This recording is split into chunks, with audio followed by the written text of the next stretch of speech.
Welcome to the hottest movie review on the internet today, the A-List Review. I am your host, the Game Changer, Wes Troop.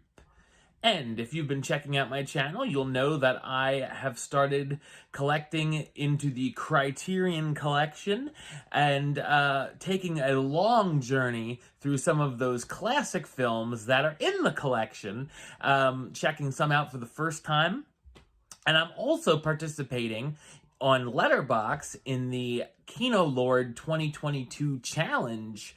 And this time the challenge has called for a movie that is considered to be dystopian. So, this was a perfect time for me to check out a movie I've heard a lot of good things about. Let's see if it lives up to the hype, and that is Spine number 888 in the Criterion Collection, Andrei Tarkovsky's Stalker.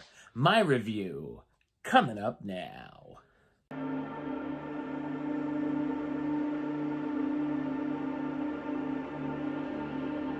In the future, set in an unnamed location, a man known as a Stalker leads people through a restricted site known as the Zone, an area where physics don't apply. A place inside the zone known as the Room is known to grant wishes to those who step inside of it. The Stalker goes on his latest mission into the zone with his latest clients known as the Writer and the Professor. After evading a military blockade, the three men make their way into the zone, but the clients are told they must do everything the Stalker says if they want to survive the trip through the zone to get to the Room and have their wishes granted. So what did I think of Stalker? I thought it's a spectacular Soviet sci-fi drama. It's loosely based on the 1972 novel Roadside Picnic by Arkady and Boris Strugatsky, who also adapted the screenplay. Stalker is directed by Andrei Tarkovsky, best known for films such as Ivan's Childhood, Andrei Rublev, Solaris, and Mirror. It was released in the Soviet Union on May 25, 1979, and over the years has been recognized as a classic of world cinema.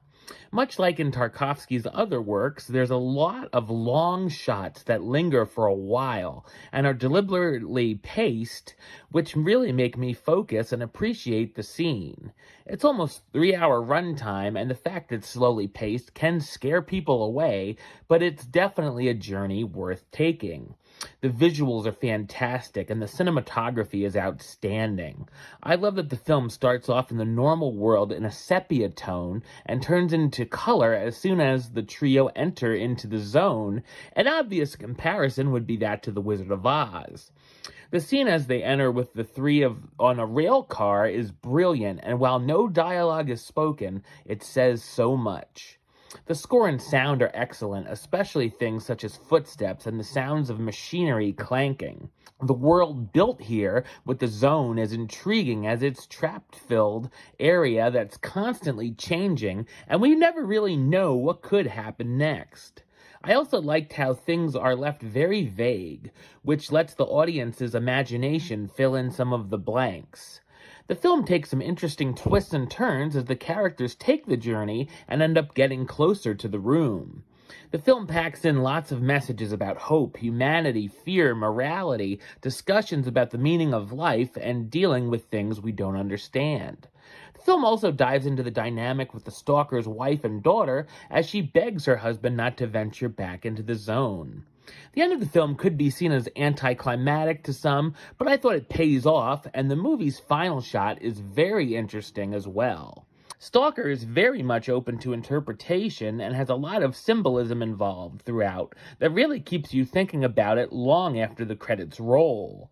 Great performances by the cast, starring Alexander Kadnovsky as the Stalker, the man who leads clients into the zone as it's important for him to see others getting their most wanted desires, Anatoly Solinsin as the Writer, who is worried about losing his inspiration, Nikolai Grinko as the Professor, who's hoping to win a Nobel Prize, Elisa Fredlich as the Stalker's wife, who keeps worrying about him going back to the zone, and Natasha Abramova as Martyshka, aka Monkey, the Stalker's daughter. Stalker is an incredibly crafted, thought-provoking experience that's a true master work. Number-wise, get that drum roll ready, because I'm giving it a 10 out of 10, which gives it the A-list rating of A-list approved. That's right, it gets the A-list seal of approval. Alright, well that's the show. I'll be back with another review very soon. But until then, don't forget to subscribe right here on YouTube. YouTube.com/WestsideOf515. Like the show on Facebook, Facebook.com/WestTroupeAlist. And of course, you can follow me on the Twitter, the Instagram, and Letterboxd at WesAlist. Until next time, Troop out.